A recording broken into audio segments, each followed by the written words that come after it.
Bienvenue dans un nouvel épisode du podcast « Aujourd'hui, écrivons demain ».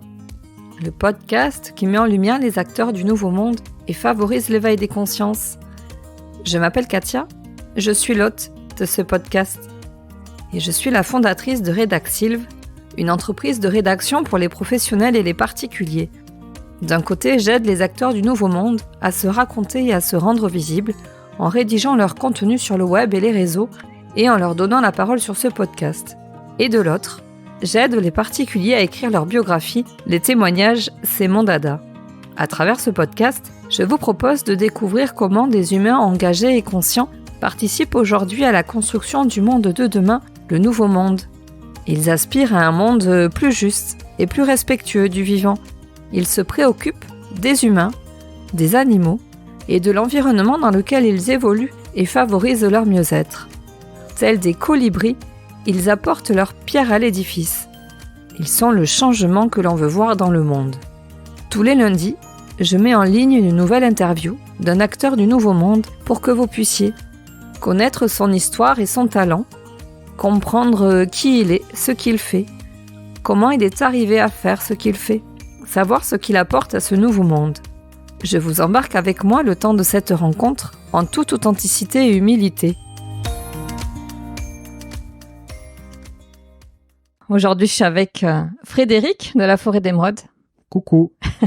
Donc aujourd'hui, épisode un petit peu spécial. J'étais venue te rencontrer il y a quelques mois avec Marion. Alors on avait surtout parlé du projet de Marion à l'époque parce que initialement tu n'étais pas forcément disponible au moment où on a fait l'interview. Donc tu nous avais finalement rejoint, donc on avait échangé un petit peu sur ce que tu fais. Et là, l'idée d'aujourd'hui, c'était de parler un peu plus de ta pratique de la syntropie, parce que ça a interrogé certaines personnes où voilà, certains pouvaient être désireux d'avoir des conseils sur ce que tu fais. Ça intéresse en effet, apparemment. Ouais. Alors peut-être avant de commencer à parler de la syntropie, est-ce que tu veux bien te présenter à nous, Frédéric ? Alors, je vais me présenter brièvement. Alors, Frédéric, on a lancé l'exploitation, nous, de maraîchage. Après, je crois que je t'en avais déjà parlé dans l'autre podcast. Ouais, mais tu peux peut-être reposer un petit peu le contexte. Donc, on a lancé l'exploitation de maraîchage ça va faire 6 ans maintenant, à Bennes-Marennes. Ce qui était un peu particulier quand on a lancé l'exploitation, c'est que moi, je n'avais pas de formation.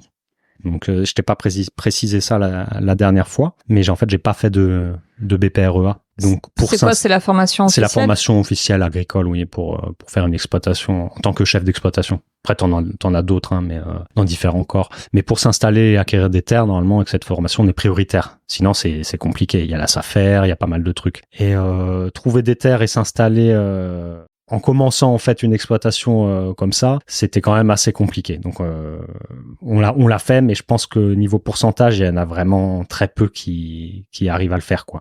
Pour au final acheter les terres. En bail, oui, hein, c'est ce qu'on a eu. Hein. Mais en fait, j'ai eu le statut parce que j'ai eu un bail. Sinon, t'achètes des terres, mais t'as pas le statut. Il faut exercer 5 ou 6 ans. Donc, pour avoir quel statut ? Pour avoir le statut d'exploitant agricole.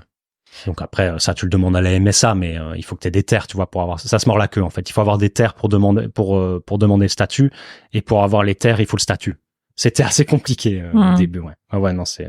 Et du coup, on s'est installé grâce à une dame qu'on a rencontrée, la fameuse dame, qui ça s'est mal fini, qui nous a fait un bail rural, donc ça nous a permis de nous installer, de commencer en maraîchage, d'être inscrit à la MSA et de commencer à bosser. Le problème, c'est que c'était des barthes, donc voilà, on s'est retrouvé inondés, on a eu pas mal de galères. Au final, on a changé de terrain au bout de... On est resté combien de temps ? 3 ans et demi là-bas, 4 ans ? Ouais, 4 ans là-bas. Et on s'est retrouvé ici à Paye, du coup, à la Forêt d'Émeraude, et là, ça va faire... c'est notre deuxième année. Enfin, notre deuxième année. Ça fait 1 an et demi. Donc ça va être mon deuxième été. Ça va être mon deuxième été, sachant que le premier, c'était vraiment... on avait tout juste installé les trucs, quoi. Donc, on n'avait même pas fini d'installer... Donc, c'était vraiment un été... on l'a géré au mieux, mais on n'était pas encore prêt. Là, ça y est, on est prêt cet été. Donc, voilà, cet été, on est prêt. On va faire du maraîchage. On a le verger dans le maraîchage. Donc, il y a les fruitiers, le maraîchage, les aromatiques. Il y a aussi tout le bois d'œuvre qui est lié à la syntropie. On a les animaux. On va faire un parcours cueillette pédagogique. On va faire aussi des formations, des journées immersion en syntropie. On va faire pas mal de trucs. Hein. Les portes ouvertes au mois de mai. Marion qui continue ses escape games quand elle aura un moment. Et les animaux, on a rajouté quelques animaux. Alors, qu'est-ce que tu as comme animaux ? Alors, les animaux, on a de la poule, du canard, du dindon, de l'oie, du coup du paon, puis voilà. Après, il y a plusieurs canards, il y a les barbaries et les koaras indiens. Les oies, j'ai des Toulouse et des Guinée. Et les poules, c'est différentes races. J'avais de la Gers, la Coulnue, du Brahma. Après, il y a 2-3 mélanges que j'ai récupérés, qu'on m'a donné. Mais sinon, c'est des bonnes pondeuses, pontes et chères, je pense. Mais bon, je garde pour les œufs, moi. Les coques, oui, mais quand je peux, j'en prépare, mais là, j'ai moins en moins envie. J'ai moins en moins envie de manger de la viande, en fait, donc, et aussi parce que j'ai plus de légumes. Quand on aura les fruits, ça va encore changer. Voilà, à peu près. Alors, tu es spécialisé dans la syntropie. C'est une culture qui est pas très bien connue, on disait, en France. Oui, Qu'est-ce que tu pourrais dire ou donner comme définition sur ce que c'est que la syntropie? Je pense que les personnes lambda, tu leur parles de syntropie, ça marche pas. La permaculture, c'est rentré maintenant dans les mœurs. Donc tout le monde, maintenant, ils en ont parlé dans le grand public, même les petits vieux, permaculture, ils captent un peu. Mais la syntropie, pour l'instant, c'est des cultures, c'est plus technique, quoi. C'est vraiment axé pour, on va dire, les professionnels ou les gens qui sont passionnés. Parce que ça devient plus complexe. C'est vraiment essayer de comprendre l'ensemble du vivant et le relier après à soit un mode de culture parce qu'on a envie. Après, on peut le relier aussi si on fait des abeilles, hein. On peut faire aussi de la syntropie parce qu'on fait des abeilles. Donc, planter des arbres, des espèces d'arbres pionnières, mais, fonction miel en fait, production de fleurs ou de choses comme ça. On peut le tourner dans différentes choses, dans l'élevage aussi, hein, on peut le faire pour le pâturage tournant, parce que je prends exemple les vaches là. Les vaches, on les appelle les herbivores, mais en fait c'est pas des herbivores. La vache, les ruminants à la base, ils vivaient plus dans les milieux forestiers et ils mangeaient des feuilles. Donc en fait, c'est pas des herbivores, ils mangent pas de l'herbe à la base. T'as beaucoup de choses comme ça en fait. Et du coup, la syntropie, c'est plus le terme général en fait du fait que le vivant il fonctionne avec le vivant. Plus il y a de vie, plus il y aura de vie. Quoi. Alors qu'au contraire, l'entropie, ça va vers la destruction et la désorganisation d'un système, plutôt que la complexification et la surorganisation, on va dire, parce qu'après on comprend rien, quoi. Il y a trop d'insectes, il y a trop de champignons. On commence à étudier, à connaître certaines choses, hein, mais je crois qu'on connaît 1% des sols, quoi. C'est pas grand chose, quoi. Après, ce qu'il faut comprendre, c'est qu'aujourd'hui, la seule énergie limitée dans tout l'univers, c'est la photosynthèse.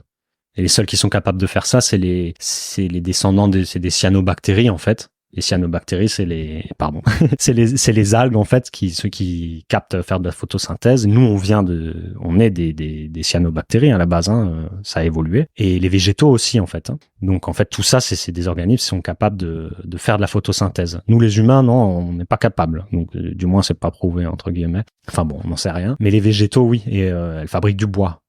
Nous, on grandit, mais on va pas grandir plus jusqu'à 100 ans, quoi. Ça serait rigolo. Mais le but, ouais, c'est de condenser cette énergie qui n'est pas visible, hein, au final, hein, mais qu'on peut récupérer aujourd'hui grâce à des panneaux solaires. Hein. En fait, on sait très bien le faire. Hein. Les plantes l'ont fait avant nous, et de la redistribuer. Donc, la plante fabrique du bois. Donc elle stabilise l'énergie en fait dans une matière fixe qui va pouvoir être utilisée plus tard dans le système. Donc soit quelques années plus tard, soit comme piquet si tu l'utilises comme un piquet, soit pour le sol, pour la vie du sol, soit si ça tombe dans les tourbières, ça peut très bien passer en anaérobie sans air et du coup ça bloque la matière, ça se fossilise. Et du coup ça fait différentes formes en fait qui sont utilisables par le vivant à différentes périodes en fait. Donc ils font du bois, en même temps qu'ils font de la photosynthèse, les arbres ils peuvent nourrir aussi, ils nourrissent leurs champignons, qui nourrissent leurs bactéries, etc. Il y a parce qu'ils font du sucre, donc ils transforment en fait, et ils peuvent nourrir en fait toute cette faune qui vit en dessous avec ces éléments-là. Il va y avoir des retours, des échanges en fait de partout en fait. Il y a des populations bactériennes qui sont spécifiques qui vivent avec chaque plante. Chaque plante vit avec t'as des teams en fait.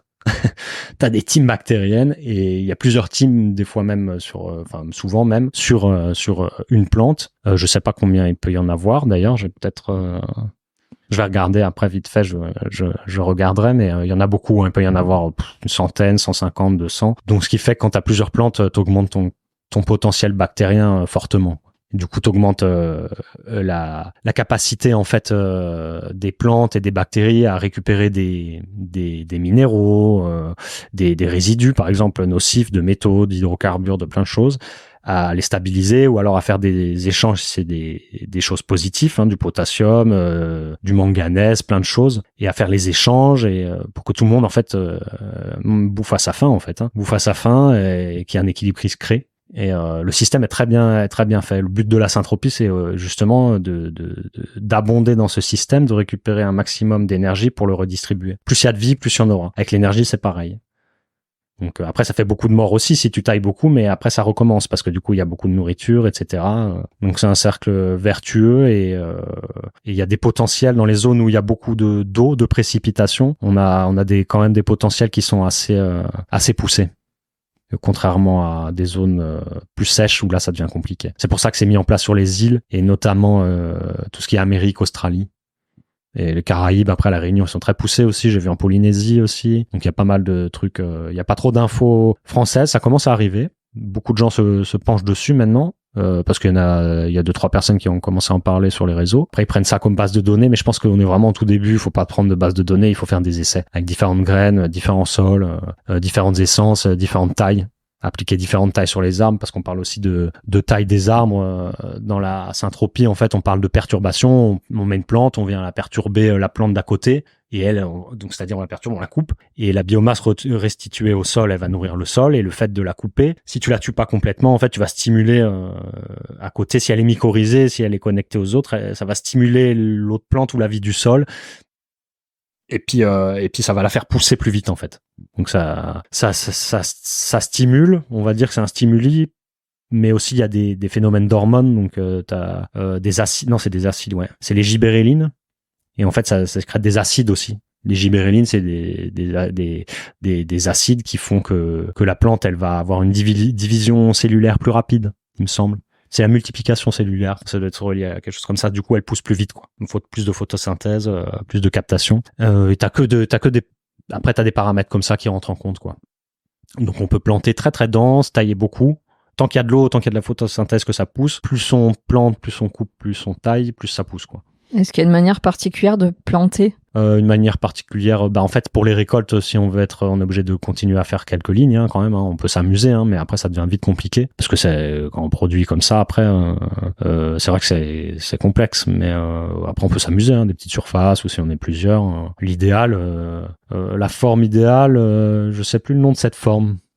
Ils en parlaient, mais ça fait un dôme, un creux, un dôme, un creux. Et tu sais, à côté aussi, un dôme, un creux. C'est une grande forme, et c'est que des dômes et des creux. Et ces formes-là, en fait, du coup, parce qu'il y a un point haut, un point bas tout le temps, et ça se rejoint en cercle, en fait, ça fait comme je sais plus ce que ça s'appelle cette forme.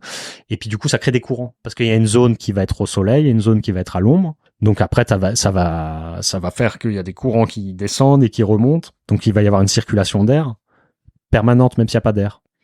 Même s'il n'y a pas de circulation d'air, le fait de la chaleur va créer des courants d'air. Et l'eau aussi, il va y avoir l'eau qui coule, l'eau qui stagne. Donc il y a des formes comme ça qui sont intéressantes. Mais bon, pour l'instant, en ligne, pour les récoltes, c'est pas mal. On peut quand même densifier en ligne et puis s'amuser un petit peu, faire des essais sur le parcours. Là, je m'amuse un petit peu. Je fais passer dans les lignes, donc c'est un peu compliqué à gérer parce que j'ai les animaux en pâturage tournant. Donc après, on peut pas non plus... ça devient trop complexe à gérer les systèmes. Si on a un peu de matériel et des sous, on peut quand même, on peut gérer avec des pâtures, etc. Mais bon, ça coûte vite des sous. Et vu qu'on est en perma, que nous, tout ce qu'on fait, on le fait avec que de la récup quasiment. Donc, on n'est pas outillé du tout sur la ferme, ce que on disait. On a un arrosoir de 15 litres et puis un râteau, quoi. Et l'huile de coude. Et l'huile de coude, ouais, j'ai même plus de grelinette, j'ai pas d'irrigation, y a pas, ça se débrouille, quoi. Mais parce qu'on est dans les Landes, on a les précipitations et le sol qu'il faut ici. Mais oui, c'est ce que tu me dis. Alors, on a beaucoup discuté avant de démarrer l'enregistrement, mais il a plu énormément ces derniers mois. Quasiment ce qui pleut en une année habituellement dans le département. Ouais, c'est ce que je tu te me disais disais. jusqu'à novembre. Je peux bouger un peu. J'allais le noter là-dessus. Je vais te dire direct, tu vois, ça c'est en un mois. Alors, moi, c'est le dernier mois. Ça me dit pas grand-chose, mais... 583 mm. Ok. Et on a eu 1000 m3 depuis novembre. 1000 mm. En fait, 1000 mm, c'est 1 mètre cube d'eau, une cuve de 1000 litres sur 1 mètre carré. Donc, tu vois la quantité, tu vois, sur 1 mètre carré, donc ça fait ça. Donc, il a plu énormément cette année. Ouais, c'est énorme. Ouais. Ça n'a pas abîmé tes cultures? Si, ça abîme tout le temps tout. Hein. J'ai tout le temps plein de problèmes. Hein. J'ai les taupes là qui arrêtent pas de me remonter, c'est encore là. Pourtant j'ai mis des ricins, hein, mais là cette année ça va être la guerre du ricin. Parce que j'avais pas assez de graines, mais là cette année vu que le but cette année c'est avec toute l'eau qu'on a eu, c'est de planter vraiment dense et de voir jusqu'à quel point on peut densifier le système sans impacter la productivité des plantes qui produisent des fruits, des choses comme ça. On va voir si le fait de planter très dense, ça fait et de restreindre la lumière. Est-ce que ça fait que tu vas avoir moins de tomates ou moins de courgettes? Moi, j'ai pas vu encore ça parce que j'ai déjà densifié. Après, je sais, on va voir jusqu'à quel point, mais j'ai eu des trucs qui prenaient la lumière 2-3 heures par jour direct. J'ai eu des courgettes quand même de 5 kilos, donc ça change pas grand-chose. Enfin, là-dessus, j'ai pas eu de soucis. Donc, on va voir après sur différents légumes, ça joue pas pareil. La courgette, ça va. La tomate, il faut peut-être un peu plus de lumière directe, je pense. Mais même avec la lumière directe, la tomate ici, on a du mildiou, donc on va voir cette année. Ça fait 6 ans que je les récupère mes semences et que je les jette à la volée, donc je les ai maltraitées pendant 6 ans. Je les arrose pas, je les laisse se marcoter.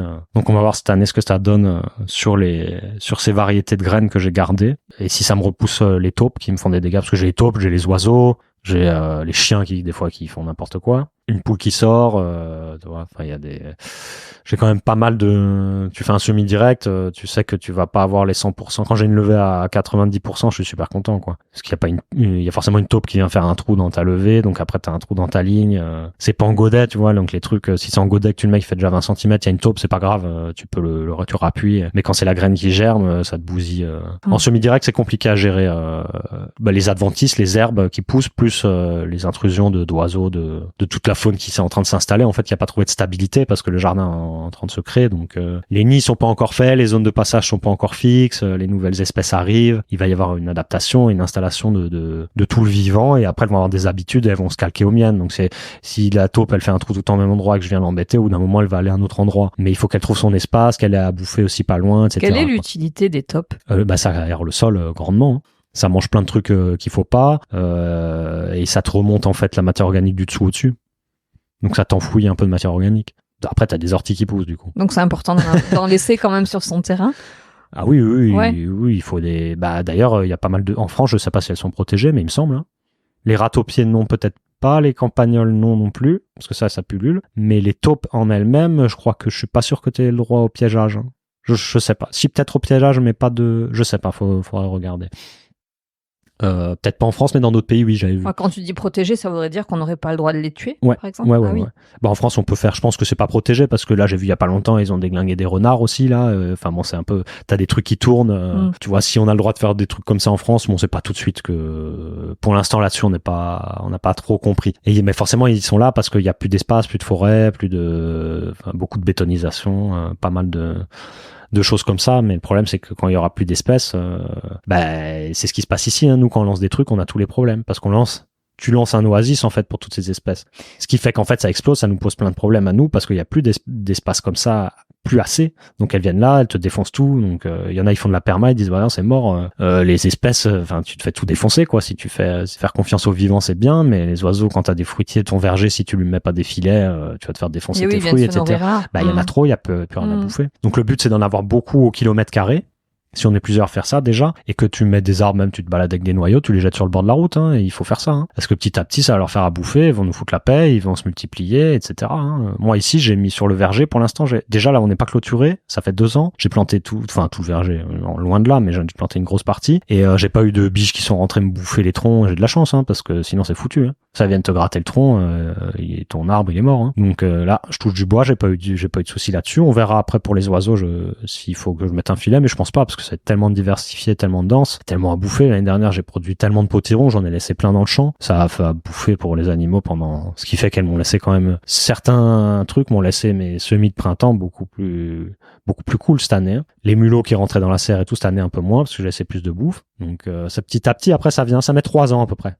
Oui, on mesure pas, en fait combien chaque écosystème a besoin de retrouver aussi un équilibre. Enfin, c'est pas juste mettre des graines en sol ou des semis et laisser pousser, c'est-à-dire que non, mais tu peux aussi, ça marche bien. Ouais. Tu peux aussi faire à l'arrache, t'es là, tu plantes de la graine. L'important c'est ça pousse, parce que tu la plantes à un endroit, mais elle est pas faite forcément pour pousser à cet endroit. Donc il y a des trucs qui poussent bien à des endroits et on sait pas en fait ce qu'il y a en dessous. Donc les bactéries qu'il y a en dessous, la texture du sol, est-ce que là ça a été tassé, est-ce que machin, tu vois, t'en sais rien. Donc et l'espèce elle a une exigence, c'est pas comme les mauvaises herbes, tu vois. Les mauvaises herbes, elles poussent, les adventices, elles lèvent parce qu'il y a une fonction précise, tu vois. Donc si le sol, il y a une carence en calcium ou qu'il y a un problème de tassement, t'as différentes graines, les dormances qui se débloquent. Toi, t'as les travaux, t'as pas mal de gens qui bossent là-dessus.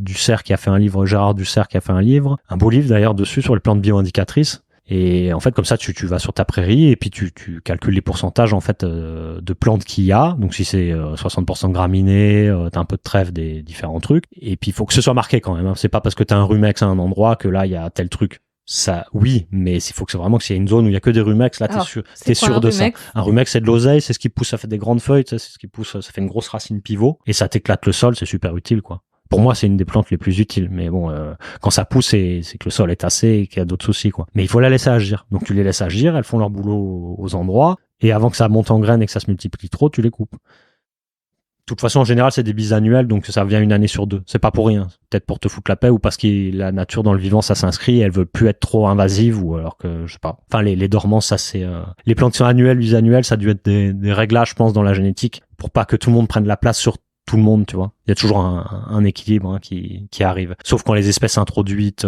arrivent et qu'il n'y a rien d'autre. Comme là, on a l'exemple dans les Landes, c'est la jussie dans les eaux, là. Tout le monde lutte, il faut arracher la jussie parce que ça étouffe la vie et tout, mais si elle se débloque, c'est parce qu'il n'y a pas assez d'eau de vie. C'est pareil avec les acacias, les robiniers, là, qui se développent partout. Les sols, c'est pareil, hein, les sols marceaux. On dit les sols marceaux, là, qui poussent la verne, ils appellent ça.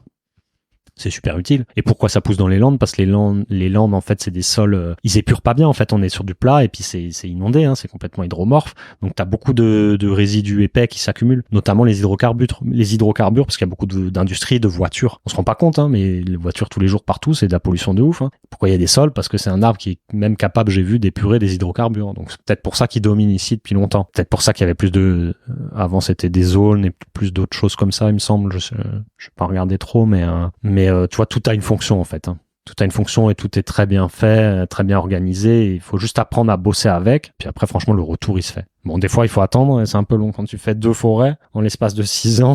Parce que la première, c'était un champ de maïs qu'on a refait entièrement. Hein, et pour tout. Oui, parce que ton but, c'est aussi quand même de créer une forêt. Ah oui, le but, c'est de créer une forêt. Oui, une forêt nourricière. Après, on va quand même rester garder une grosse partie de maraîchage. Donc, il faut une zone où il y a quand même la lumière qui rentre, comme je disais tout à l'heure, tu peux pas pousser parce que dans la syntropie, t'as différentes phases, et puis t'as la canopée qui est tout en haut, les plantes intermédiaires, les plantes du bas, et si tu laisses monter trop haut, après t'as plus de lumière qui arrive, tu passes vraiment en mode forêt, quoi. Donc après là, en dessous c'est compliqué parce que t'as beaucoup trop de biomasse qui tombe, donc tu vois, ça devient vraiment forestier, donc pour faire pousser après des légumes. Nous, dans ces systèmes-là, on veut maintenir quand même. Après, ça dépend si c'est pour produire du bois d'œuvre, oui, justement, c'est super, c'est génial. Mais si tu veux rester sur du fruit, du légume plus bas, là, il faut essayer d'adapter ou de faire changer beaucoup le système. Donc, tu fais plus de taille à des moments ou pas, le temps que les légumes y poussent. Mais tu peux aussi faire évoluer le système. Moi, j'essaie de faire les deux. Pour le bois d'œuvre, pour la biomasse et pour aussi le fruit, le légume. Après, quand les fruits seront grands et qu'ils vont donner plus, je me concentrerai plus sur le fruit parce que ce sera plus haut. Les planches de légumes, c'est plus bas. Donc, ça veut dire que les arbres pionniers, quand ils vont commencer à monter à partir de 4-5 mètres, il faut les couper en tête. Les anciens faisaient des trognes. Hein. Alors, il faut pas faire des trognes moches pour moi. Enfin, moi, je veux pas faire des trognes moches comme je vois de platanes en ville. J'aime pas ça. Hein, j'ai du mal. Pourquoi pas? C'est ce que j'ai fait, planter des platanes, des muriers platanes, hein, qui donnent des murs, hein, quand même. Et je les ai bouturés. Et puis ceux-là, je vais les tresser entre eux. Comme ça me fait des supports vivants. Et ils seront tous tressés entre eux. Et puis moi, après, je vais planter des grimpants là-dedans, hein, des petits fruits. Comme ça, j'aurai des supports vivants pour mes petits fruits. Avec la vigne, j'ai fait ça. Je vais le faire avec du noisetier. Comment tu as appris tout ça? Parce que tu disais que tu n'avais pas de formation particulière initialement en syntropie. Comment tu sais? Il y a tout est disponible. Hein. tu vas sur Internet, tu peux faire les formations. J'ai lu les 2 premières années de médecine, elles sont sur Internet, les formations. Bon, elles sont pas écrites par les bonnes personnes, apparemment, mais ils parlent des vaccins avant de parler de l'immunité. En première année, du coup, c'est rigolo, ça avait fait. Mais tu vois, t'as accès à absolument tout aujourd'hui. Oui. Le savoir est là, mais t'es autodidacte, donc t'as appris par toi-même. Avec Internet, tout le monde devrait l'être, en fait, je trouve. Si t'as une compréhension déjà des bases de recherche et que tu comprends certains trucs, tu peux l'être facilement. Hein. Après, il faut que ça intéresse forcément. On peut pas. Mais il y a tout. Hein. Il y a MSV, ce que je te disais, vers l'interproduction. Il y a toutes les vidéos de pas mal de chercheurs. En syntropie, il y a l'agenda Goethe, Ernst Goethe justement, qui fait ça au Brésil. Après, c'est pas traduit, mais bon, tu peux le traduire, hein, c'est facile. Hein. Après, t'as Marcel Boucher pour les vers de terre, t'as Marc-André Sellos pour la microbiologie, t'as Francis Allais qui est très connu sur les arbres, qui a fait beaucoup de recherches. Il y a les mouvements et beaucoup de mouvements. Hein. Pierre Rabhi, il a parlé beaucoup de trucs aussi. En fait, il y a beaucoup tu de ressources recoupes toutes les infos. Ouais, tu recoupes toutes les infos. Et puis après, la syntropie, nous, c'est surtout en Martinique qu'on a appris ça avec Hervé Dominco et son collègue, je sais plus comment il s'appelle, et aussi un autre professeur qui est ethnopharmacologue, Emmanuel Nossin, qui lui nous a appris les plantes médicinales et les alcoolatures. Ça, c'est encore autre chose. Donc on a un livret qu'on a fait avec eux, où Marion d'ailleurs est sur la page du livret, elle était contente, et où il y a toutes les alcoolatures d'une partie des plantes de la Caraïbe en fait. Mais nous on les a pas, on a une partie sur l'ordi des plantes d'ici, françaises, mais il faudrait refaire le travail et avoir les index, parce qu'ils ont les essais, ils ont la posologie, il travaille à l'université à Cuba, je crois ce monsieur, et il est pharmacien après en Martinique, hein, où il a fait ses formations là-bas, et il a ses filles là-bas aussi, je crois qu'il nous a dit. Il a écrit des bouquins et tout, enfin lui c'est un professeur quoi, c'est pas comme nous qui faisons des essais, des machins, mais il est aussi sur le terrain. Et c'est ça qui est cool, parce que du coup, il capte et tu vois qu'il avance plus vite. En fait, ils veulent faire des médicaments, mais pas avec de la pétrochimie, parce que quand il y aura plus de pétrole, ils sont sur une île, donc ils vont être bloqués. Donc s'il y a plus d'arrivage demain, ils ont plus de médicaments, ils peuvent plus se soigner. Et ils ont les exemples, hein, ils ont été dans la merde à l'époque à cause de ça, donc ils essayent d'être autonomes sur le côté alimentaire. Donc la protéine végétale, ils font pousser des arbres qui contiennent beaucoup de protéines végétales, certains buissons, certaines choses, et lui, il fait les recherches sur les alcoolatures. Il travaille aussi avec les rhumeries locales là-bas qui sont super. Il y a Nesson qui font c'est les seuls, je crois, c'est peut-être pas les seuls maintenant, mais qui font de la canne à sucre en bio. Donc ils ont commencé en biodynamie et tout. Ils essayent de faire vraiment sol vivant maintenant, il me semble. Et comme ça, ils font un bon rhum et ça sert pour les alcoolatures. Ils le prennent à 90, ils le refont pas plus. Et avec ça, on fait les médicaments, en fait. On met les plantes à macérer. C'est comme ces alcoolatures, comme les macérats.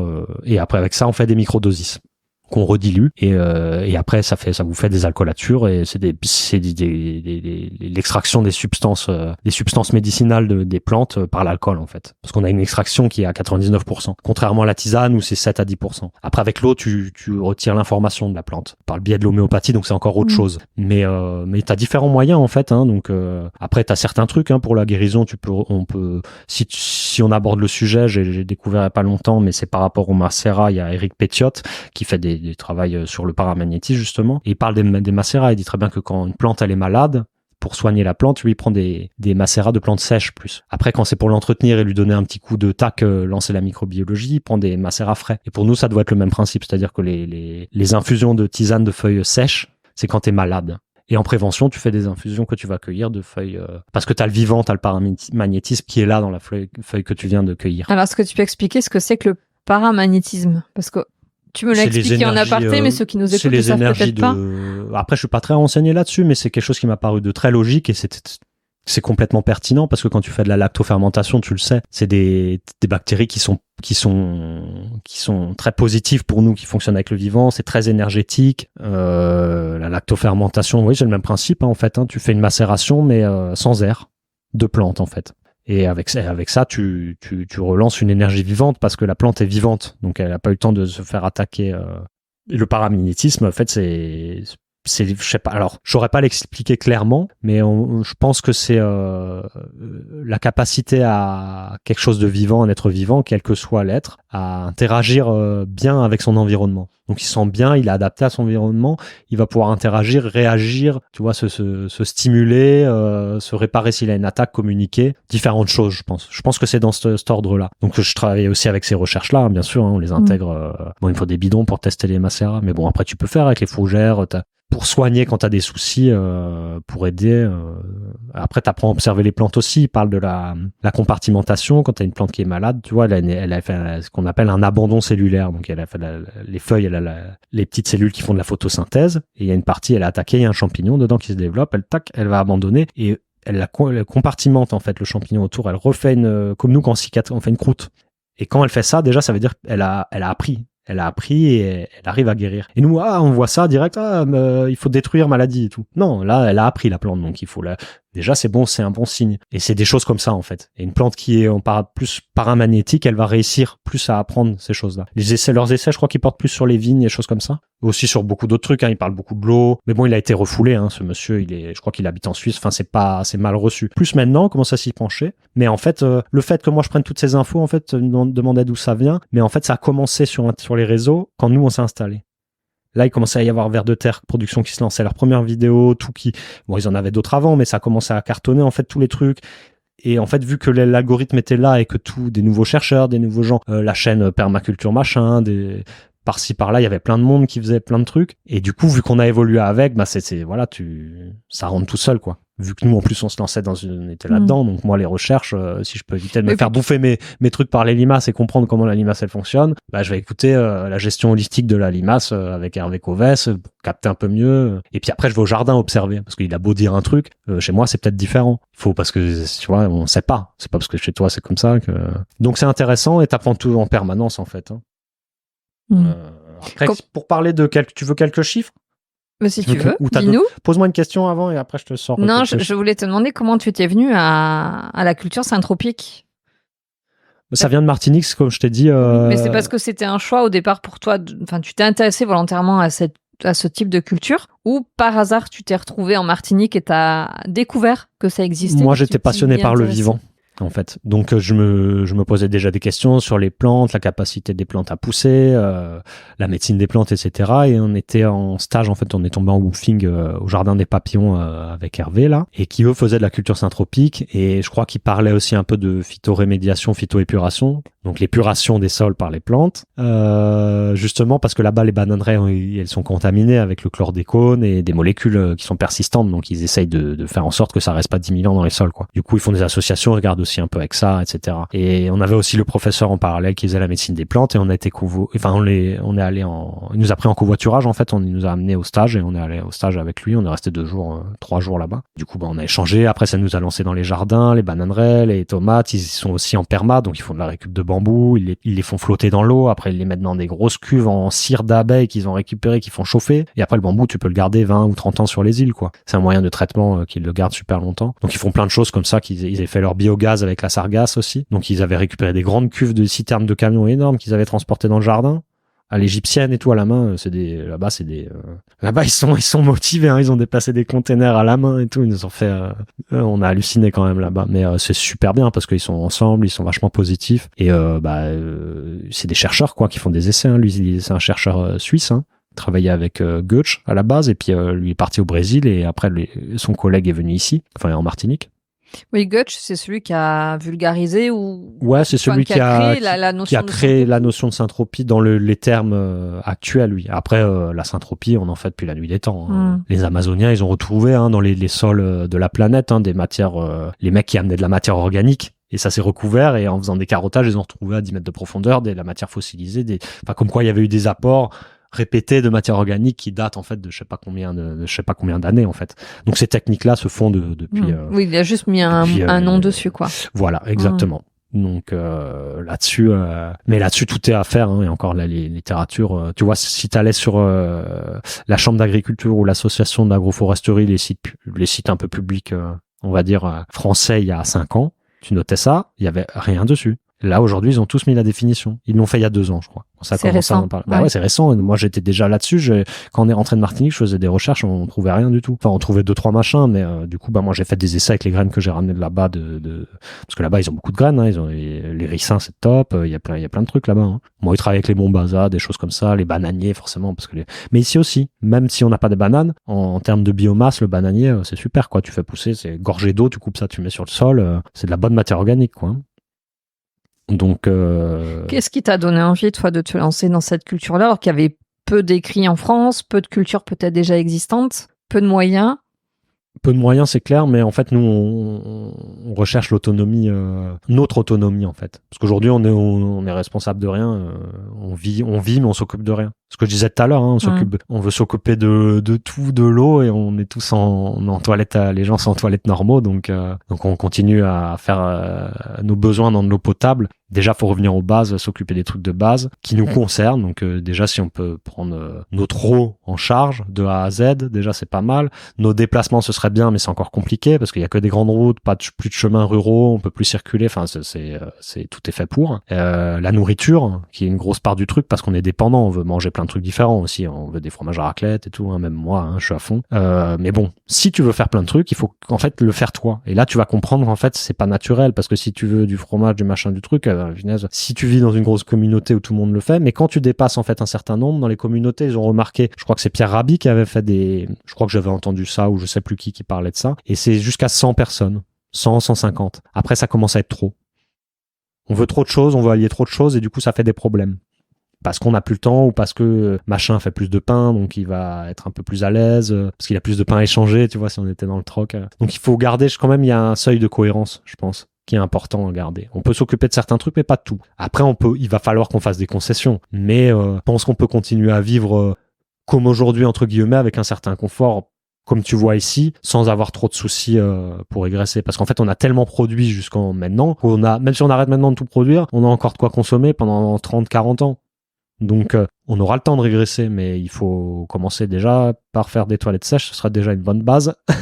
Et après, on pourrait discuter d'autres choses, de l'autonomie. Mais j'ai du mal, ce que je t'ai dit, j'ai du mal à trop pousser le truc maintenant en discussion, parce que je vois que ça avance. Enfin, c'est difficile d'avancer, quoi. Après, les gens ils disent oui, mais toi, à la campagne, les trucs, c'est ton truc, machin. Moi, ça pue, le truc. Bah, pas du tout. Il y a plein de systèmes qui existent. Et puis, c'est juste que c'est compliqué. Ça change un truc dans les habitudes. Et les habitudes, on veut pas les changer. Après, bon, moi aussi, moi, les habitudes, tu vois, je suis censé arrêter de fumer des clopes, j'ai toujours pas arrêté de fumer des clopes, tu vois. On a des trucs qui nous possèdent, mais faut essayer d'en avoir pas non plus des milliards, parce que sinon, après, ça devient le bordel. En tout cas, ça s'inscrivait dans une vraie philosophie de vie. Tu dis, dans cette recherche d'autonomie, enfin, c'est comme ça que tu en es venu à vouloir faire tes propres cultures pour pouvoir t'alimenter le plus en autonomie. De pas avoir à se sentir responsable de soi, en fait, ça fait du bien. C'est Bill Mollison qui a dit justement la phrase exacte, je m'en rappelle plus, mais c'était quoi? Attends, je vais te la ressortir, je l'ai écrit au début du truc en plus que j'avais mis. Je vais pas la trouver. Bon. Mais en gros, c'est arrêter de prendre tout le temps et laisser quelque chose à nos enfants, quoi. Enfin, de devenir, je crois que c'est ça. La seule raison qu'on a, c'est de devenir responsable de notre existence et de celle de nos enfants. Je crois que ça se finit quelque chose comme ça.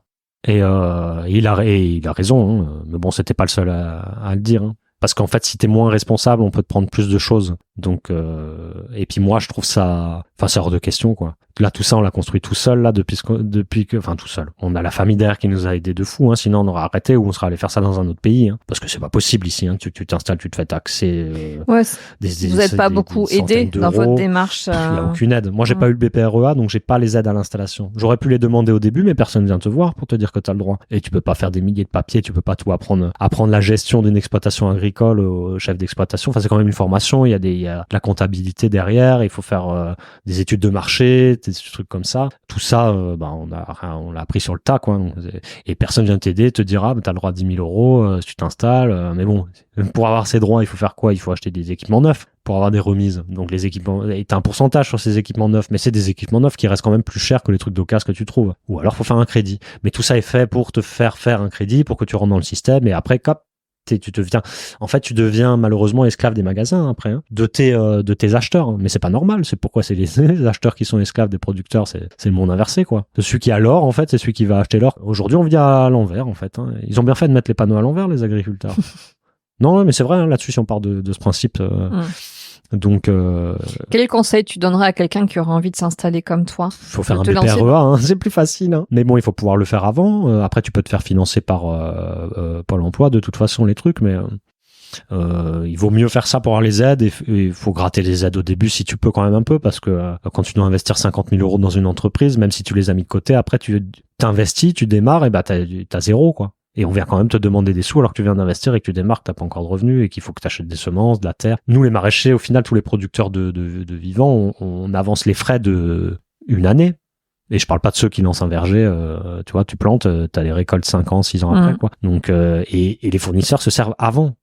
Alors que nous, on fait la semence, on plante la semence, on achète le terreau, machin, on avance tous les frais et après ils veulent nous prendre enfin, c'est très très mal fait. C'est très très mal fait et puis financièrement c'est pas possible en fait. Et rien n'est fait pour aider les petites fermes. La PAC, les politiques agricoles communes aujourd'hui de l'État sont tournées pour les gros, hein, malheureusement. Hein. Donc il faut avoir il faut combattre le modèle. Le gros modèle, on en a besoin parce qu'aujourd'hui on a trop de demandes, mais pas le modèle ultime comme ils sont en train d'installer en France. Là, il y en a 2-3 qui sont en train de se faire. Là, des modèles avec je sais pas combien de poulets là, je sais plus combien ça va. Les vaches, je crois que c'était 1000 vaches ou 1500 vaches. Ils font des élevages tests quoi. Mais bon, le problème c'est que c'était des multinationales qui possèdent, c'est plus des agriculteurs en fait, hein, c'est des courtiers, c'est des traders en fait, hein, les chefs d'exploitation. Hein. Et du coup, ils ont des exploitations de 1000-3000 hectares et puis ils sont 3 parce que tout est automatisé pour produire 1000 vaches ou je sais pas quoi. Enfin, il faut de l'emploi après parce que on va en faire quoi? On va vider le pays.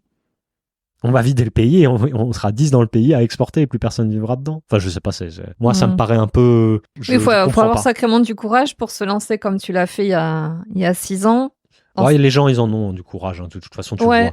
Tu disais, t'as assisté à une réunion, vous êtes quand même aussi un certain nombre sur le point à être installés à votre compte comme toi et à vouloir développer d'autres modèles aussi. T'en as beaucoup, il y en a beaucoup, mais franchement, depuis le Covid, c'est difficile pour tout le monde. Hein. Il y a plus d'argent. Il y en a beaucoup qui ont pu le faire parce que c'était leur rêve et puis il y a les parents derrière qui ont bossé toute leur vie, donc il y a quand même de l'aide ou les gens qui ont bossé aussi, qui ont mis de côté aussi avant, parce que c'est après la génération de la trentaine. Donc, on a pu bosser 10-15 ans pour mettre de côté avant aussi un petit pécule et la famille derrière, ceux qui peuvent. Donc c'est ça qui a aidé, je pense. Pour le reste, il y en a beaucoup qui ont fait des crédits, mais qui vont se retrouver du coup, comme je te dis, dans le schéma classique. Hein. Donc là, si tu rachètes par exemple via la SAFER, tu vois, ils te mettent des clauses, donc il faut que tu cultives pendant 10 ans, etc. Donc c'est bien.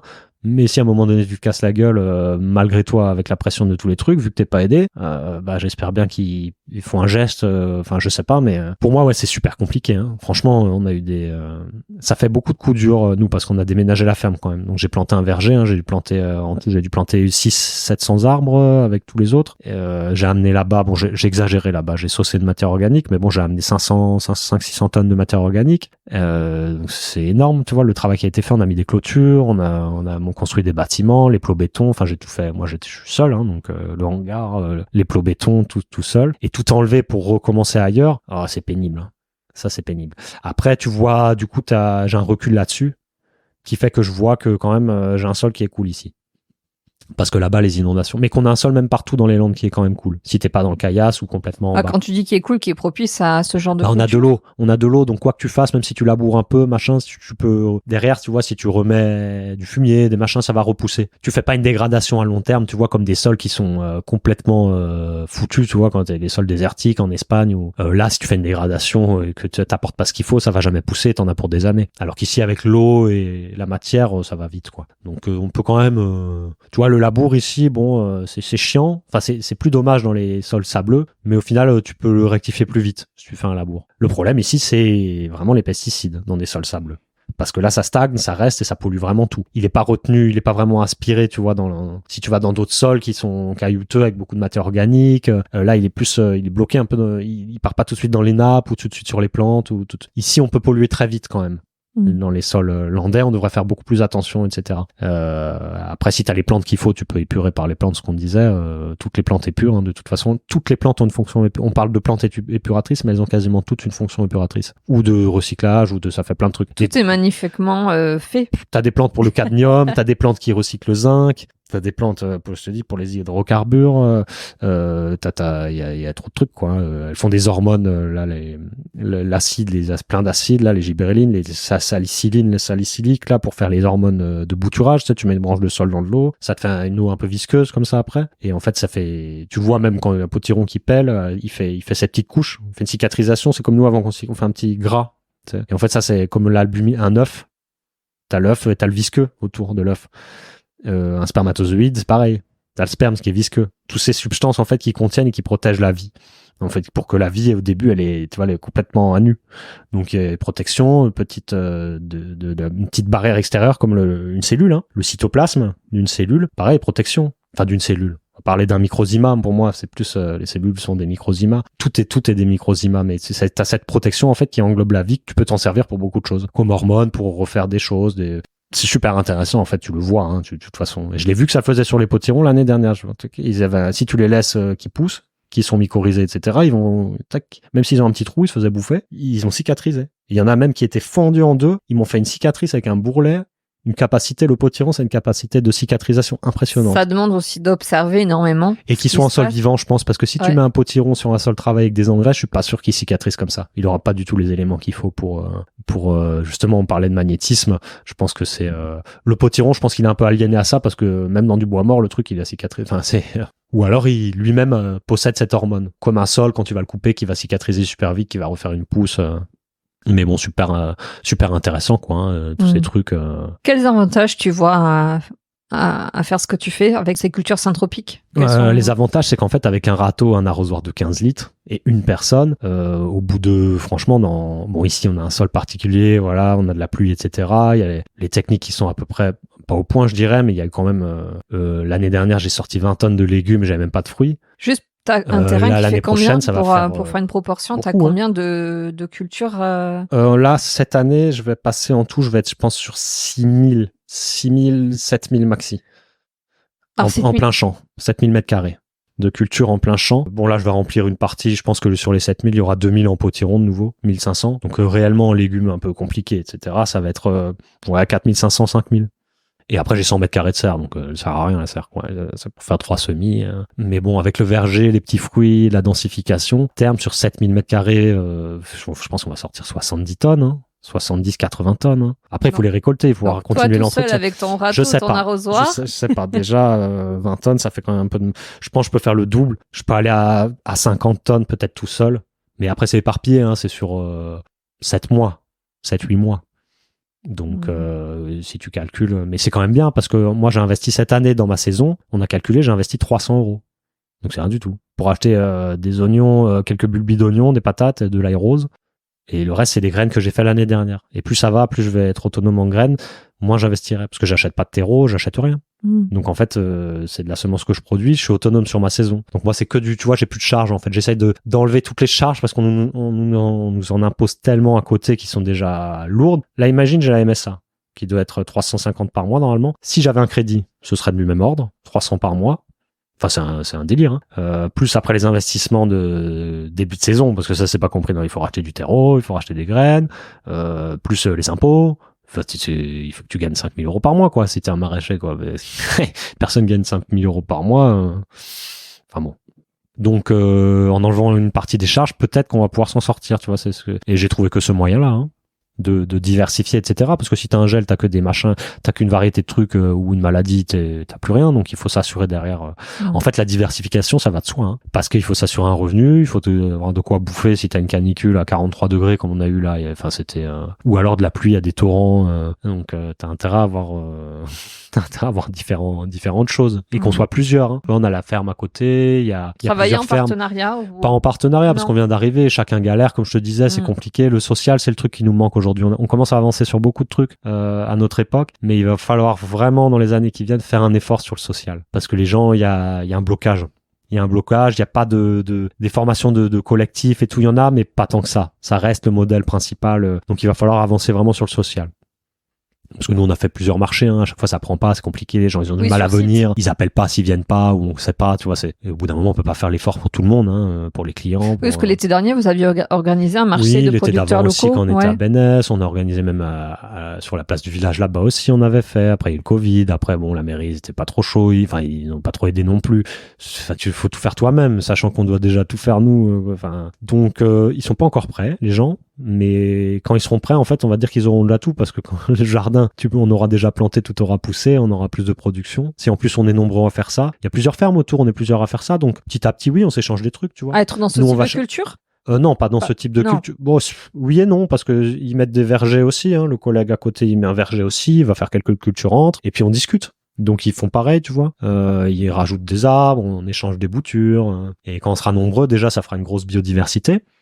Et puis il y aura bouffé, quoi. Il y aura à bouffer, donc on va pouvoir s'échanger des trucs. Donc déjà là, on va chercher la farine chez la copine qui fait sa farine, la viande aussi pareil. Enfin la viande on n'en consomme pas, mais on nous file les os, ferme à côté aussi. Le miel c'est un copain aussi, il va voir pour les ruches lundi, il remet des ruches ici. On va essayer un peu de... Vous installez des ruches? Ouais, on en remet cette année, ouais. Ouais, il en faut. Bon, il y en a assez, mais après, il faut le limiter sur 1 km². Je peux te dire que bon, il faut 30, 40 ruches maxi, quoi. Si tu dépasses les 50 ruches sur 1 km², après, ça devient plus très cohérent parce qu'elles ont plus trop à bouffer. Je pense que le frelon, du coup, il arrive plus vite il arrivera moins à rentrer dans les ruches parce qu'elles sont nombreuses, donc elles vont les dégommer, mais l'attrait de l'abeille et du sucre, après, ça va attirer plus de, tu vois, c'est pas équilibré. Il faut quand même respecter une certaine quantité d'abeilles au kilomètre carré, hein. Et d'ailleurs, les apiculteurs, ils le savent, hein, ils font pas n'importe quoi. Donc, mais oui, non, c'est bien, il faut faire plein de trucs, hein. Et puis nous, comme ça, on a du miel, on échange des légumes, du miel. Ouais, vous êtes plutôt dans un système de troc. De troc, ouais. Et puis, en fait, les gens sont super cool, quoi, hein. Je rencontre des gens, moi, j'ai rencontré des gens du jour au lendemain, je les connais même pas. Le gars, il me file l'ancien apiculteur, qui est venu l'année dernière, je sais pas s'il n'en remet pas cette année, mais il est super sympa, quoi. Il est arrivé, il nous a posé des cartons de miel, il nous a pas demandé de sous, quoi. Il y avait 200, 300 euros de miel. Il dit, oh, tu me passeras des légumes sur un an. Il y a 200 euros, mec. Enfin, t'as des gens comme ça, c'est hallucinant, super gentil, quoi. Donc, à chaque fois qu'il arrive, je fais des paniers énormes, quoi. Est-ce que tu as l'impression qu'on est plus dans cette forme de troc et d'entraide? Il y en a qui l'ont et ça fait super plaisir quand il y a des gens qui viennent ici, qu'on a des gestes comme ça, parce que derrière, on fait la même chose, nous. Moi, je le fais tout le temps. Même les gens qui viennent, ils font la gueule, je leur passe des potirons. Tiens, prenez-les et tout. Non, mais parce que c'est pas de l'amour détaché, en fait, mais c'est je sais plus comment l'expliquer ça, la collègue. Mais en fait, c'est de la bonne, tu donnes, mais tu t'en fous. Tu donnes parce que ça te fait plaisir, mais tu t'occupes pas de... Et quand tu fais ça, je trouve que ça revient après. D'autres gars que je connaissais pas, ils sont arrivés, ils m'ont apporté, tiens, j'ai un filet de pâture de 50 mètres gratuit. Ça coûte cher, un filet de pâture de 50 mètres pour les... Ah, il traîne, tiens, je te le donne. Ah, bah, super. Ça finit par te revenir d'une manière ou d'une autre. Ouais, d'une manière, tu sais pas comment, mais du coup, ça marche. Et c'est bien que plus de gens se dirigent là-dedans. Parce que on va en avoir besoin. On va en avoir besoin parce qu'on va devoir faire tous beaucoup d'efforts, hein, sur soi. Et les gamins, ils vont nous foutre dans la tronche, hein, parce que eux, ils ont connu le téléphone d'aujourd'hui, là. Si après, il n'y a plus de téléphone dans 10, 20 ans ou qu'ils sont moins bien, ils vont moins bien l'accepter, hein. La nourriture, pareil, hein, si la nourriture est moins bien. Mais c'est ce qui est en train de se passer maintenant. On veut plus qu'on mange de viande, ils font des steaks végétales. Donc les gamins, quand ils ont connu un bon filet de bœuf de la ferme, dans 10 ans, on va leur donner un steak végétal, ils vont pas être contents, ça va casser les pieds. Et ils vont dire, qu'est-ce que vous avez foutu, c'est quoi ce truc? Donc il faut commencer à y penser, je pense, vraiment. Et le mettre en pratique, juste avec une base, comme on parlait, les toilettes. Voilà. Déjà, une première base. Alors, tu m'as fait rire, on peut se le dire, tu m'as dit en plaisantant, moi, je ne parle plus à ceux qui n'ont pas de toilettes sèches. Ouais, je dis, on parle plus. On veut discuter de l'avenir, déjà. T'as une toilette sèche? Non, on va discuter pas d'avenir. Pas d'avenir. Tu parlais de diversification, tu as fait référence tout à l'heure que tu allais organiser aussi, tu es en train de créer un parcours pour la cueillette, enfin tu as plein de projets aussi sur le site. Ouais, parcours cueillette pédagogique, comme ça, et compréhension de la syntropie, de la cueillette de fruits en sol vivant, les animaux, les oiseaux, les trucs, c'est aussi du bien-être, hein, de se balader, de cueillir des fruits dans un environnement qui est sympa en plus. Donc des auberges espagnoles, des trucs, on va voir qu'est-ce qu'on fait, hein, mais on va faire 2-3 petits événements. Pour l'instant, on n'a pas de lieu encore, comme je te disais, mais le jour où on aura un lieu abrité, là on pourra vraiment faire des trucs un peu plus poussés, quoi. Marion voulait faire un concert, on va pas partir tout de suite. En tout cas, vous avez l'idée de on n'a pas l'électricité, on n'a rien encore. Ouais. On est toujours pas relié, hein, on est toujours en autonomie, hein. Alors comment faites-vous? Bah là j'ai 3 panneaux solaires sur le mobil-home, mais bon, c'est 3 panneaux solaires, quoi. Moi j'ai 1 kilo de panneaux solaires pour nous et toute la ferme. Et les gens qui s'installent en autonomie, ils installent 6, 7, 10 kilos de panneaux pour une famille de 4 personnes. Et puis en fait ça change rien pour eux parce qu'ils ont toujours un frigo américain, des machins. Donc pour moi l'autonomie c'est pas ça, parce que tu vois la taille les batteries, les éléments pour fabriquer les batteries au lithium et tout, c'est quand même un machin. Donc il faut quand même réduire un petit peu. Franchement, avec 1 kilo pour 2 personnes, si t'as pas la ferme derrière, tu peux avec la ferme derrière, ce serait bien que j'en ai quand même un peu plus pour des lumières si on fait des événements, des choses comme ça, quoi. Mais non, sinon franchement on s'est bien démerdé. Bon, quand on n'a plus de batterie en hiver, c'est un peu compliqué, mais tu mets une bougie. On le faisait quand on était petit, hein. Il y avait des coupures d'électricité, ça nous a pas tués, hein. Au moins, on se retrouve, on éteint les trucs, et puis on discute, on fait un jeu de société. Pas très grave. Bon, quand c'est l'hiver et qu'on n'avait pas de chauffage et qu'on n'avait plus de lumière et qu'on était inondé à Bénès, là, on commençait à la voir un peu mauvaise. Les cultures sous la flotte dehors, le toit qui s'arrache parce qu'il y a des tempêtes le toit du chalet, une fois, il s'est envolé. Ouais, c'est être autonome, mais à quel prix, quoi. C'est vrai que ouais. ça Quand t'as des galères après, ouais. t'es comme un gland, hein. Bon. Et puis, bon, t'as beau connaître des gens de partout, quand t'es en galère, pas pleurer à tout le monde, t'es toujours tout seul dans ta galère, hein. Donc, après, on a été beaucoup aidés, hein, pendant le déménagement, etc., hein. Pas mal de gens qu'on connaissait pas, la famille aussi, les amis. Mais heureusement d'ailleurs, hein, parce que sinon ça aurait été trop compliqué. Et ça nous aurait coûté trop cher, on n'aurait même pas pu payer le déménagement. Ce sera à refaire, tu recommencerais? Forcément, oui, parce que j'ai appris tellement de trucs. Là, le niveau du maraîchage que j'ai maintenant, entre guillemets, hein, parce que je sais, on va dire, tenir une conduite de culture. de A à Z, alors qu'au début, enfin, tu comprends rien, quoi. Tu fais un légume, oui, mais il y a un autre légume, et ils sont pas pareils. Et quand tu fais du maraîchage diversifié, que tu fais 30, 40 légumes différents, c'est super complexe, en fait, hein, parce que t'as plein de maladies, plein de légumes, plein de besoins.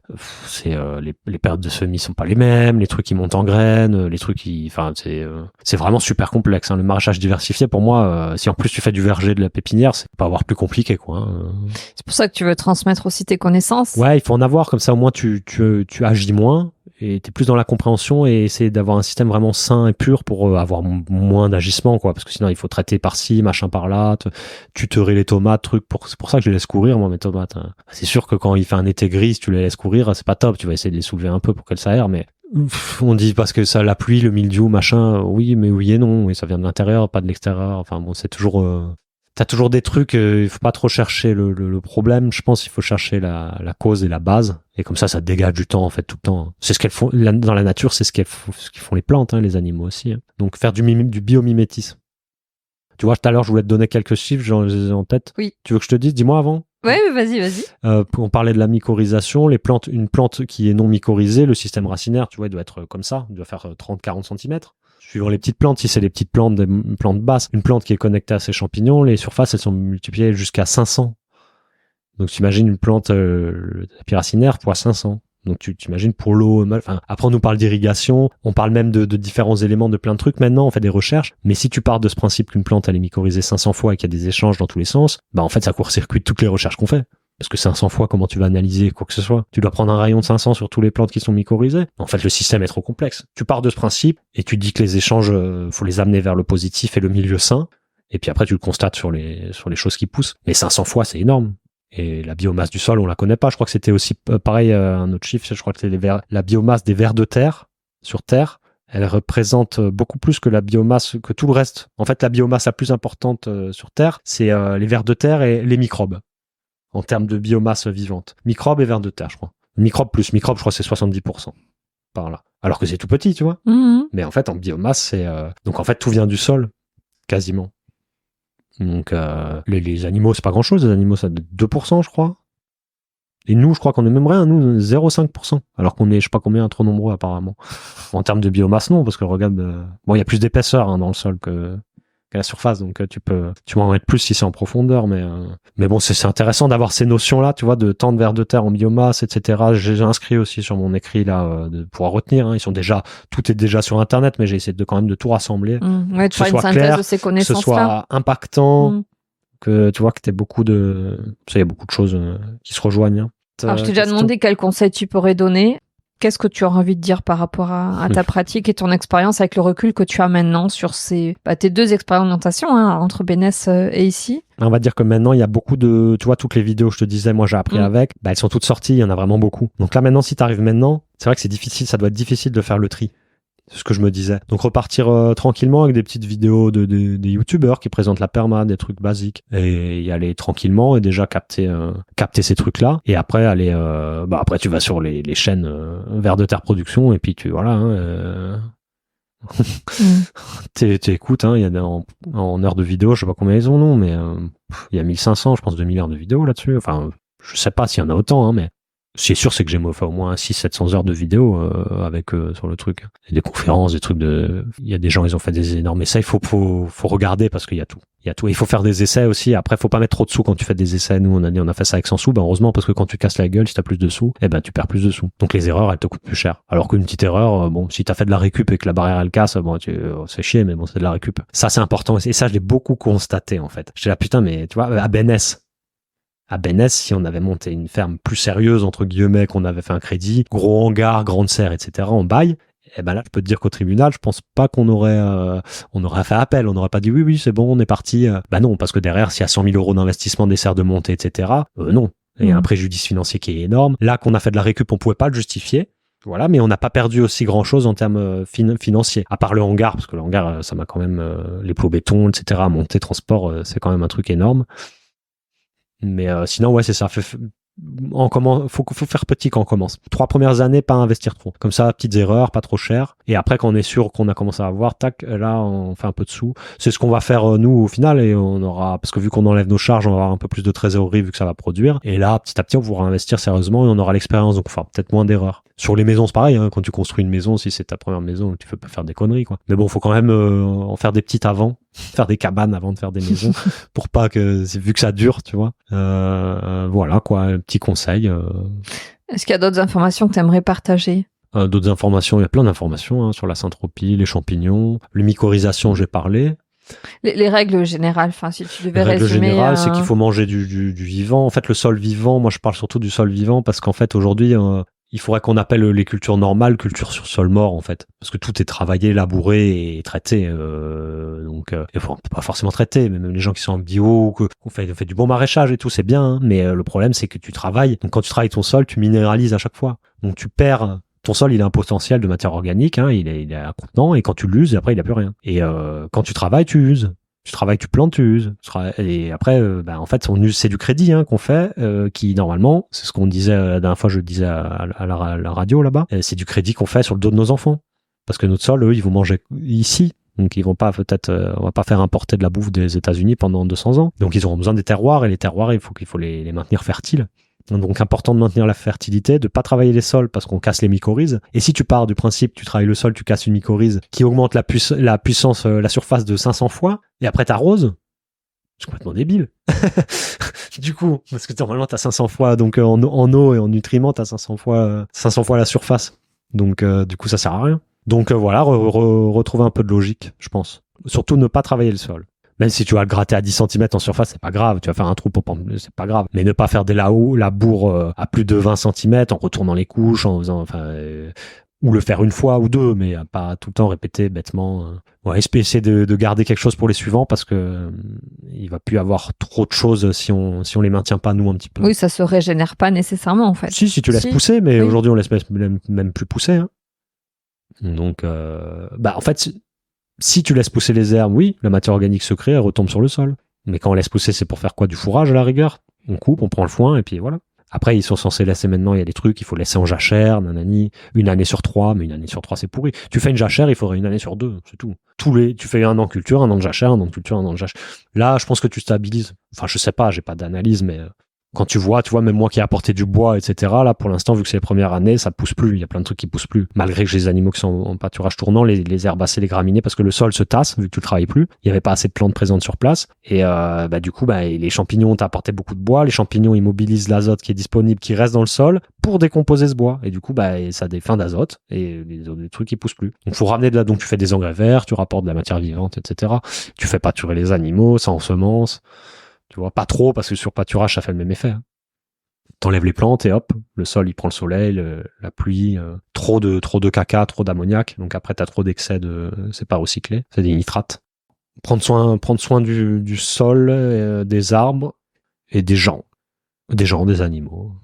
Essayer de prendre soin un peu. Et de nous aussi, c'est surtout. En fait, si on prend soin de nous, je pense qu'on va prendre soin des autres. Pas forcément, des fois, tu vois, je prends pas forcément soin de moi et j'ai quand même envie de prendre soin des autres. Donc, mais quand on ressent l'envie de prendre soin, je pense qu'il faut le faire. Parce que la synthropie, c'est aussi ça. Hein, c'est que la nature, c'est inconditionnel. Tu lui donnes et même s'il y a de la mort et que tu donnes, ça refait tout le temps. C'est comme si, c'est un truc. Bon, tu peux la vider, hein, tu vois, ça se voit. Mais même un bonsaï, tu vois, que tu tailles des petits bonsaïs, il persiste. Il est tout petit, il est galère, tu coupes. Il se démerde quand même. Et du coup, il va avoir un principe actif puissant. Parce qu'il s'est bien démerdé, tu vois. C'est comme ça c'est pour ça que le sol vivant, des plantes qui galèrent, t'as des choses qui sont puissantes. Beaucoup de minéraux, des bactéries qui sont très résilientes, qui vivent dedans. Chaque plante possède tu manges une feuille de salade, t'as des bactéries dans la feuille de salade qui sont vivantes. Ça, on les a pas trop étudiées, hein. Il y a pas trop de recherches là-dessus. Je cherchais la dernière fois. T'as différentes souches de bactéries dans les feuilles de salade, différentes souches dans les carottes, différentes souches dans les framboises quand tu manges une framboise. Donc, tu complètes ta flore, en fait. Mais si c'est une framboise sur un sol mort, une salade il n'y a pas de bactéries. Donc, en fait, la lactofermentation, t'auras que ça à faire. Hein. Tu manges des légumes vivants, des fruits vivants sur un sol vivant, tu vas avoir un microbiote tout le temps en évolution. Donc, t'as pas besoin on va pas te dire t'es en carence parce que avec juste une orange, la vitamine C, tu vas l'absorber 10 000 fois plus vite parce que c'est eux qui font le boulot. Donc, si t'as un déficit bactérien, t'as beau prendre des compléments alimentaires, tu vois, c'est des logiques ça tourne en rond, en fait. Ouais. Alors que si tu manges des trucs vivants, tu peux manger. Pourquoi les yogis, les machins, il y en a qui mangeaient peu, qui arrivent à survivre avec juste un repas par jour, parce qu'ils mangent des super bananes qu'ils ont. Tac, ils font bien repas, des petites graines, des trucs. Et ils en font un par jour ou un tous les 3 jours. Et ils ont autant d'énergie. Ils dorment 4 heures par nuit ou je sais pas quoi. Mais parce que c'est des aliments vivants, ils ont un microbiote qui est énorme, qui va assimiler un maximum de choses. C'est un principe, je pense, qui est vertueux. Et quand on va retourner dans cette alimentation-là, dans cette vie-là, je pense qu'on mangera plus déjà 3-4 fois par jour, on mangera 1 ou 2 fois, en bonne quantité, des bons produits, des bonnes choses, et on sera positif, plein d'énergie. Et, je pense que c'est forcé, tu vois. De toute façon, tu le vois, on parlait, tu me disais, les tribus, les trucs, quand tu dis comment ils vivent, suivant ce qu'ils mangent, etc., tu vois différents fonctionnements, il y en a qui sont plus positifs, ou qui font plus de trucs. Et il y en a qui sont plus individualistes, où ils vont se battre, ils ont des combats. L'alimentation, elle fait notre comportement. Donc, je pense vivant, végétal, varié. Les 3 V. C'est dans le truc qui disait ça, là. On va terminer. Qu'est-ce que tu pourrais ajouter comme mot de la fin? Si la syntropie, c'est beaucoup plus complexe que ça, il y a beaucoup de choses à savoir. Je suis en train d'écrire un petit bouquin, et pour les infos, s'il y a des gens qui veulent des infos, il faut me demander. Il faut venir me voir ou m'envoyer des emails ou qu'on en discute au jardin, parce qu'il y a beaucoup d'essais. Et moi, je suis preneur aussi. Hein. S'il y a des gens qui ont constaté des trucs et tout, preneur des essais, des retours d'expérience d'autres gens qui ont des jardins ou qui ont vu d'autres trucs, et échanger, quoi. Échanger, comme ça, on peut s'échanger aussi des arbres, tu vois. Moi, On laissera tes coordonnées à nouveau dans le descriptif pour venir te rencontrer ou te contacter. Venir planter des branches. Ouais. Pour faire des arbres. Ouais. Ok. Voilà. Merci à toi. Merci. À bientôt. Merci d'être venu. Ciao. J'espère que vous aurez pris plaisir à nous écouter. Si vous avez aimé cet épisode et que vous souhaitez continuer à découvrir les histoires de ces acteurs du Nouveau Monde, abonnez-vous. Et si vous voulez être tenu informé de la sortie du prochain épisode, retrouvez-nous sur les réseaux. Tous les liens sont dans le descriptif. Merci d'avoir pris le temps de passer ce moment avec nous. Je vous dis à très vite pour un nouveau témoignage d'une belle âme.